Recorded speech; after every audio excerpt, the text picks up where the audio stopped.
Kidney stone ಆಗಿದ್ದರೆ operation ಅಗತ್ಯವೇ ಇಲ್ಲ. ಇವುಗಳನ್ನು ತಿಂದರೆ ವಾರದಲ್ಲೇ ವಾಸಿ. ಮೂತ್ರಪಿಂಡದ ಕಲ್ಲುಗಳು ಪ್ರಸ್ತುತ ಅನೇಕ ಜನರನ್ನು ಕಾಡುತ್ತಿರುವ ಒಂದು ಪ್ರಮುಖ ಆರೋಗ್ಯ ಸಮಸ್ಯೆಯಾಗಿದೆ.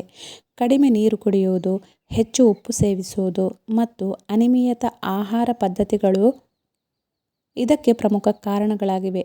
ಆರಂಭಿಕ ಹಂತದಲ್ಲಿರುವ ಸಣ್ಣ ಕಲ್ಲುಗಳನ್ನು ಕೆಲವು ನೈಸರ್ಗಿಕ ಸಲಹೆಗಳೊಂದಿಗೆ ಶಸ್ತ್ರಚಿಕಿತ್ಸೆಯ ಅಗತ್ಯವಿಲ್ಲದೆ ತೆಗೆದುಹಾಕಬಹುದು. ನೀರು. ಮೂತ್ರಪಿಂಡದ ಸಮಸ್ಯೆಗಳಿಗೆ ನೀರು ಅತ್ಯಂತ ಪರಿಣಾಮಕಾರಿ ಔಷಧವಾಗಿದೆ. ದಿನಕ್ಕೆ 4 ಲೀಟರ್ ನೀರು ಕುಡಿಯುವುದರಿಂದ ಮೂತ್ರಪಿಂಡಗಳು ಶುದ್ಧವಾಗುತ್ತವೆ, ಮೂತ್ರ ವಿಸರ್ಜನೆ ಹೆಚ್ಚಾಗುತ್ತದೆ ಮತ್ತು ಕಲ್ಲುಗಳು ಹೊರಹೋಗುತ್ತವೆ.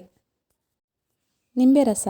ನಿಂಬೆ ರಸದಲ್ಲಿರುವ ಸಿಟ್ರಿಕ್ ಆಮ್ಲವು ಕ್ಯಾಲ್ಸಿಯಂ ಕಲ್ಲುಗಳನ್ನು ಒಡೆಯುತ್ತದೆ. ಪ್ರತಿದಿನ ಬೆಳಿಗ್ಗೆ ನಿಂಬೆ ರಸದೊಂದಿಗೆ ಉಗುರು ಬೆಚ್ಚಗಿನ ನೀರನ್ನು ಕುಡಿಯುವುದರಿಂದ ಹೊಸ ಕಲ್ಲುಗಳು ರೂಪುಗೊಳ್ಳುವುದನ್ನು ತಡೆಯುತ್ತದೆ. ಎಳನೀರು.